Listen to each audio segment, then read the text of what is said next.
Learning is Nishmas Etta Ahuva bas Yaakov. Maseches Kesubos Perik Zayin Mishna Yomi. Ve'elu yotzas shaloi b'ksuvos. So up until now in the parak, we had a lot of cases where the husband has to divorce his wife and has to pay the ksuva. In these cases, he does not have to pay the ksuva because she did something wrong. Ha'iveret al das Moshe. Either she was over on a dvar Torah, on a daraisa, v'yehudis, or she was over on a derabanan. Ezehi das Moshe. What are the cases of daraisas? Machilase she'ina ma'user. She feeds him food that Meiser is not given off. So the Gemara asks, if he knows about it, so then it's his fault. He shouldn't eat the food.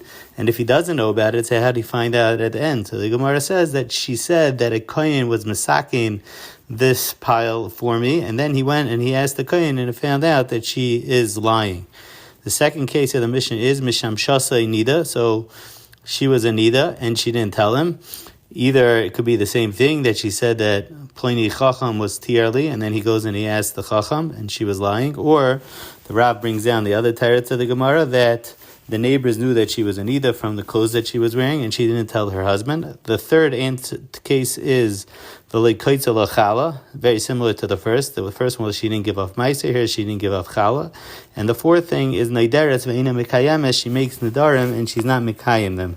And the Gemara says that because ba'avoin nedarim banim mesim, if a person makes nedarim and doesn't keep them, then their children die. So therefore he has a right to divorce her. The second category in the Mishnah was Ezudas Yehudis, when she was over in the Derabanan, it's also Yotzei Shaloi B'Ksuva, she doesn't have to give her a Ksuva. What are the examples? Yotzei V'Raisha Perua, her hair is uncovered. So the Gemara says covering your hair is Daraisa. Rashi brings in the Gemara two reasons why. And the Gemara says that the case is that she was covering her hair, but in a way that it was not a problem of Isser Daraisa, but it was still Isser Derabana.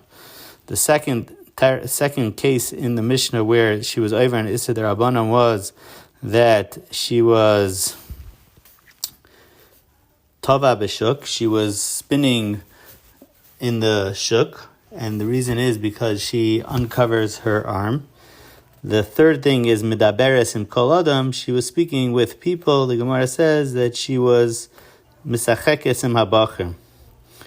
So these are things that are Milsa, which is not Tznius, so he could divorce her and he doesn't have to give her a Ksuva.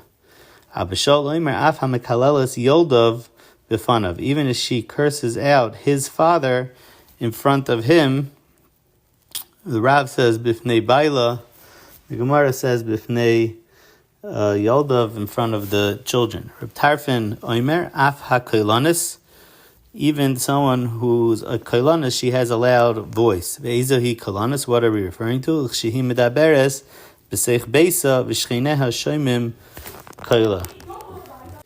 The Rav brings one of the terutzim of the Gemara is that she's tevas tashmish b'kol ram until the neighbors hear. Mishna Zayin HaMekadesh es Isha Al Manas She'eino Leha Nedarim. If someone is Mekadesh a woman almanas that she does not have any nedarim on her, and it turns out that she had made nedarim, v'nimso le nedarim, eina mikudeshes, so then it's a mekach tois, and the kedushin is not chal.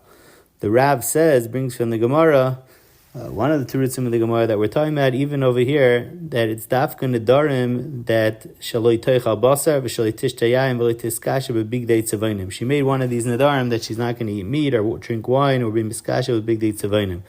But by other nedarim, even though she had explicitly said no nedarim and she hasn't nedarim, it would still be mikudeshes. And the reason the Gemara says is because midi de kapti ba'inshi avi kpeda kpeda, midi de le kapti ba'inshi le avi kpeda kpeda. It's not considered a kpeda if normal people are not makbid on this thing. Kansa stam, the Mishnah says, but if the nesuin was stam and he didn't mention anything about the nedarim by the nesuin, so then teitze nimtze le nedarim, teitze shaloi b'ksuva. It's a machlokes in the Gemara. If this is going even on the case of Kid Shal Tanai, the Kansasnam, Afal Pikin, could be, the halacha would be now that she would need a get. And the reason would be that's Rav Shi in the Gemara. And the Gemara says that the reason is because Ein Adam Oisa Bi Losai Bi Lasnus.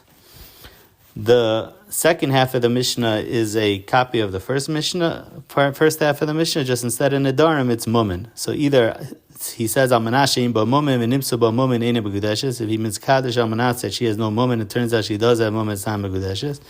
Kansastam, but it was in a stuin they had stam and he didn't say anything, is teitze shalei b'ksuva, then we assume again, according to Rav, that it's going on the case of Kitchal Tanai. Aval Pikin, when it's Kansa Stam, then we say it's Mekudeshes. The Mishnah ends off, Kol HaMumin HaPaislim B'Kayanim, which is a Mishnayis in Bechayris.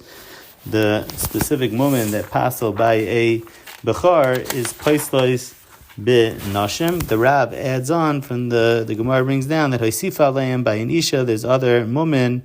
The Rav has a whole list you could see over there.